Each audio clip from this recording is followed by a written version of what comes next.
we're gonna be making some beautiful 4th of July steaks. Hey guys, Miss Little Chef 1011 here. Today I'm here to make you a 4th of July nice, zesty, rare steak.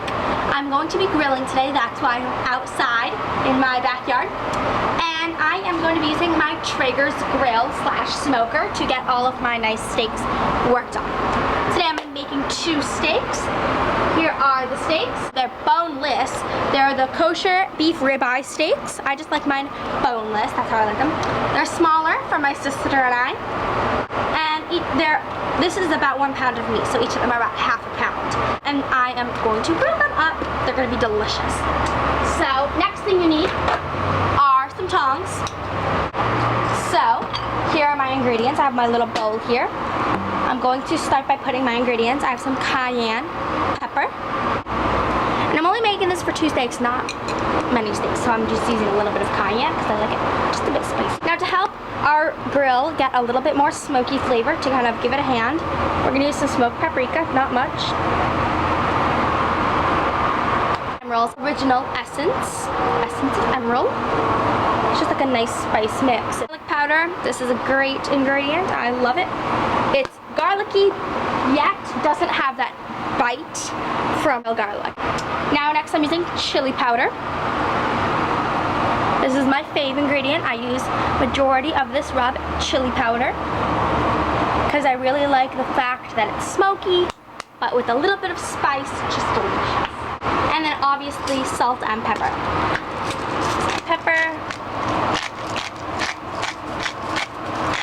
Kosher salt is what I'm using. Use a good amount. Love that. Okay, now we're gonna mix it up with our hands, of course. That's my favorite tool. Didn't make much of a spice rub because I'm only making 2 small steaks. Okay, have my steaks and my spice rub. They're ready, aren't we? We're obviously gonna spice our steaks in a second. First I'm going to grab my pan. This is another ingredient that we need. Pan. This is actually our last real ingredient. So pretty simple, right? Now we're going to open up our steaks. And they're nice and marbleized, which means that they have the nice fat running through them. You want that fat. You don't want them to be completely lean, even if you are on a diet. You want them to have that fat, or else they'll be bland and kind of dry. So now I'm just going to take the first side, get a hand on some spices, sprinkle the spices. I don't use so much. I kind of go on a light hand with the spices. And you obviously want to do both sides. I kind of made a perfect amount of rub for my 2 steaks, in my personal preference. Again, a little bit of rub, both sides. So I'm right now rubbing down the other side. These steaks are gonna be good. And if you like, you could obviously do the bone in and bigger steaks if you'd like. I mean, I like smaller steaks, I don't eat that much. But if you'd like, you could do bone in, you could do bigger steaks, whatever you like, just do it to your preference. So now I'm going to pan my steaks. Now you could obviously put oil on your steaks, but pan's just so much easier for me. This will make the steak kind of not stick, but if you were to spray the grill, it would blow up in flames, so not a good idea.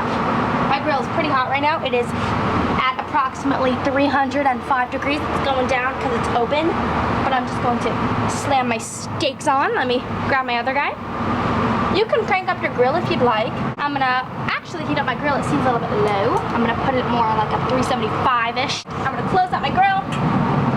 Come back when these babies are ready to be checked. Time to check our steaks. They've been in the grill for about a minute or so, and I'm going to actually rotate them so that they can get even grill marks. You don't want their grill marks to be lopsided. I don't know if you can even see the grill marks. They're very light, if any, but they are there. I promise you I can see them. So I'm going to rotate my steaks just a little bit. So you can see the little marks on there. Can you see that? Right there? Yeah. So I'm going to rotate my steak just a little bit so that I get those X's, like the X cross marks, if you know what I'm talking about. The ones that they have at those steakhouses, and they have the perfect grill marks on them. Well, those are pretty much a fantasy, unless you turn your steaks every few seconds. Okay, here we go. Checking back at our steaks. They've got a lot less of that red color and more of that brown finished color, but they're obviously not finished. They're raw still. Again, we're gonna give it another turny.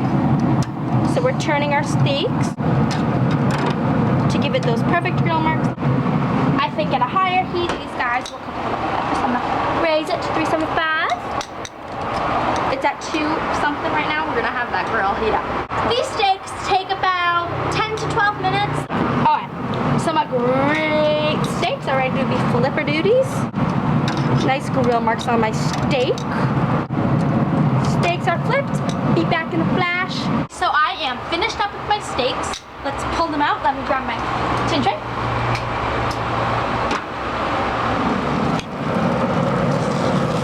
Nice grill marks on my steaks. They're nicely cooked.